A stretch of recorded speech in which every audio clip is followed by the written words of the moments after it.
Number 15 is actually a recent movie, and that's Fantastic Mr. Fox. Directed by Wes Anderson. It's got Bill Murray, George Clooney, Meryl Streep, Owen Wilson's in there just for a little bit. This is an entirely stop-motion animated movie. I think it came out in 2009. But yeah, I was really impressed with this movie. I mean, they really did a good job on this movie. I mean, the jokes... It looks like a kid's movie, but it's very relatable to adults. And I've watched it with kids before, and it kind of goes over their head. But when you watch it with adults, they're laughing. They get the jokes. So it's a really well put together movie, and it just looks really good. And the story is kind of it's based on a children's novel, but the story is kind of it's about a fox that buys a tree. He used to be a thief, and he made a promise to his wife when they were caught in a fox trap that he would never steal chickens again. And so it's about 10 years later or something like that. And he has a family now, and they go buy a new place to live, which is a tree. And he starts stealing chickens again. And that's pretty much the plot. He's just stealing different... He steals alcoholic cider, chickens, something. He steals something else. I can't remember what it was.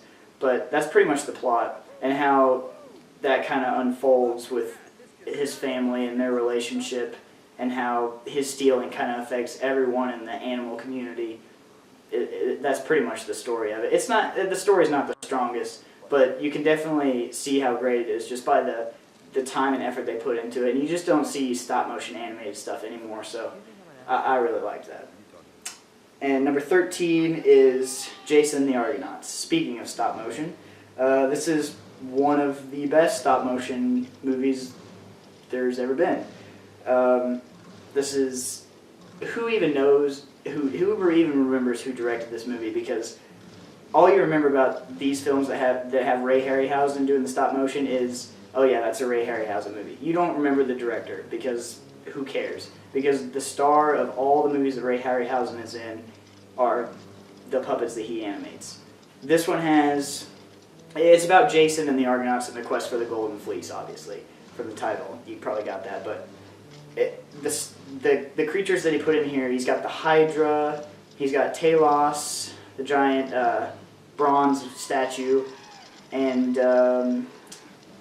he has a skeleton army, which is probably the best part of the movie. It's right there. At the end of the movie, Jason has a fight with, I think it's 7 skeletons, and all the skeletons are going once. There's never a time when a skeleton is standing still.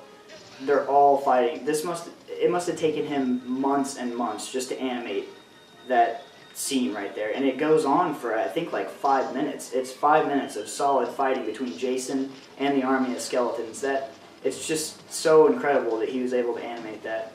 And the Hydra as well, that was really impressive, because it has 7 heads and they're all moving at the same time. Even if the Hydra is standing still, its heads are going, its tail's moving, it's biting and hissing and everything.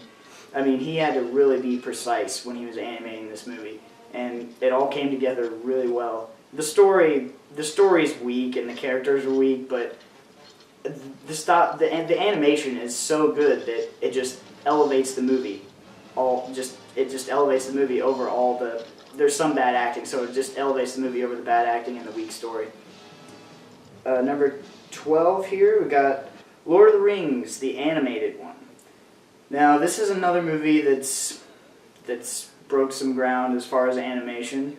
It pretty much pioneered rotoscoping, and I saw this when I was a kid, way before I saw the Peter Jackson Lord of the Rings, and I really liked the style of animation in this. It was really real. Like it was fantasy. Like Lord of the Rings is meant to be fantasy for adults, and the cartoon reflected that. It was a fantasy cartoon for adults. Unlike Looney Tunes and stuff like that, yeah, it was made for adults way back in the day, but now it's mainly children who watch this. Children didn't really watch this movie. This was a cartoon made for adults, which was kind of rare at the time when it was made. I think it was I'm not sure exactly when it was made. But yeah, the technique involved in making that movie is they filmed actual live action things and then would take the footage and trace over it, and then that would be their animation. I guess it's kind of a dumbed down version of explaining it, but I think that's pretty much the concept of rotoscoping. But yeah, that movie pretty much pioneered that technique, and you don't see it too often now, but you see it used on. I've seen a couple commercials that use it. A Scanner Darkly uses it, and I think a couple other movies use it. But yeah, it stuck to the books pretty well, actually. Number 11 is Ghostbusters. This one's classic 80s movie. It's got Bill Murray, Dan Aykroyd, who also wrote the script for the movie, and Rick Moranis, the guy from all the Honey, I Shrunk the Kids and all that stuff. I think he did this before that, but a lot of people know him from Honey, I Shrunk the Kids. It's basically about three guys that do paranormal research at a college, and they get kicked out, so they got to find a way to take their knowledge and apply it in a business world. So they start a ghost busting business, and yeah, nobody believes what they get no calls until Sigourney Weaver's character, Dana, I think her name is, opens her fridge, and there's like a gateway to hell or something in her fridge. There's like two demon dogs in there, and one of them says Zool, and that's the name of the dog. And so she goes to the Ghostbusters and calls them, and they get involved. And throughout the movie, it's them trying to figure out exactly who, like Zool and Gozer and all these ancient Sumerian gods and demons and stuff, who they are and what they're up to. And it all comes pretty much to a climax at the very end of the movie when Gozer actually appears, and he takes the form of Stay Puft, the giant marshmallow man, to destroy the city, because he read Egon, I think it was. He read Egon's mind, and he was thinking of the Stay Puft Marshmallow Man because he thought it would be harmless. And so Gozer took the form of the Stay Puft Marshmallow Man to destroy the city. And it's just a classic movie. It balances action and comedy perfectly. Number 10 is North by Northwest, starring Cary Grant and directed by Alfred Hitchcock. This is one of Hitchcock's best movies. I would say this is his best movie, in my opinion. Vertigo's a close second for me, but I like North by Northwest a little bit more. This is the classic, like, mistaken identity film.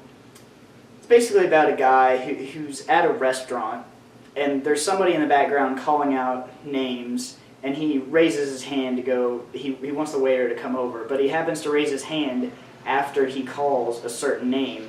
And so these two guys come over and think he's a spy, and they take him back to this one guy's mansion. And so pretty much the whole thing unravels from there to where he's trying to prove that he's not a spy. But eventually, towards the end of the movie, the FBI tells him, yeah, we know you're not a spy, and we've had the police out for you for weeks now, but we know you're not a spy, but we're going to go ahead and need you to become that spy that doesn't even exist. So kind of explaining the plot of this movie is really weird. I mean, you kind of got to see it to really understand exactly what the plot is like, but it's a really well filmed movie, and just the story is so well written, and it just all comes together really, really well.